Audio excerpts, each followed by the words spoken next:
Me and my boy was hanging out, and he told me that he thinks he's not left enough, and he may switch over. I said, switch over what? A different denomination, a different church, maybe become bisexual? He said, nah, I might switch over to become right wing. I said, why is that? He said, well, I'm a white guy. I said, you're a white guy? I understand. I know that I can have eyes. The hills have eyes. I have eyes too. I know what's going on. He said, yeah, but every time I try to involve myself in one of the spaces, they say I'm just a cis white man and that I have no voice in these spaces. And I said, well, that's just how it is. He said, yeah, but I want to be where a place where my voice actually matters. I said, huh? He said, I'm not left enough to be here. And that made me realize a deep issue. A deep issue immediately is, are we pushing away the biggest demographic in America? You see, to succeed in the music industry, you got to win over the white crowd. To succeed in YouTube, you got to win over the white crowd. To succeed in TikTok, you got to win over the white crowd. That's how you got to do it. You got to win over the biggest demographic in order to be successful in most aspects. And I think the far left, it may be pushing away their biggest demographic and making them go right into the right wing, because he explained to me something very important. He said, well, at least on the right wing, they love white guys. As a matter of fact, it's white pride, white power. I said, okay, that's interesting. That's cool. That's fine. Germany's darkest part of history. He said, what? I said, nothing. He said, I just want to be in a place where my voice and opinions matter and it feels like I actually have power. They said my history didn't matter. They said my history is nothing but genocide and destruction.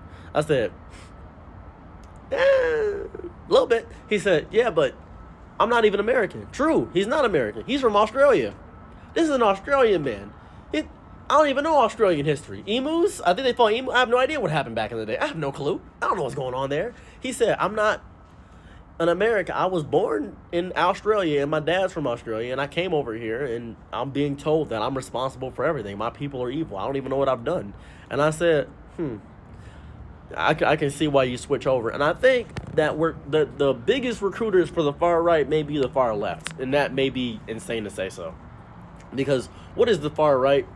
Far right is a bunch of angry, white men that want traditional Christian values, that understand that they think that everything's a mental illness when it comes to being with the same gender or same sex and wanting to change your gender. That's what they believe. They believe it's a mental illness. That's the whole thing. And what happens when you have a bunch of people that try their best to be in the far left and try to understand you guys, and then you tell them they're evil and hate them? You can't look at somebody and say, I hate you, you should respect me. You can't do that. Same with the far right, too. You can't do that with the far right. The far right doesn't even try to do it. They just say they hate you. They don't even care about respect. They just hate you. That's the whole thing. It's disgusting. And this is where people say it's the horseshoe theory. That's where people say that at. That's the nonsense and the gobbledygook of that variety.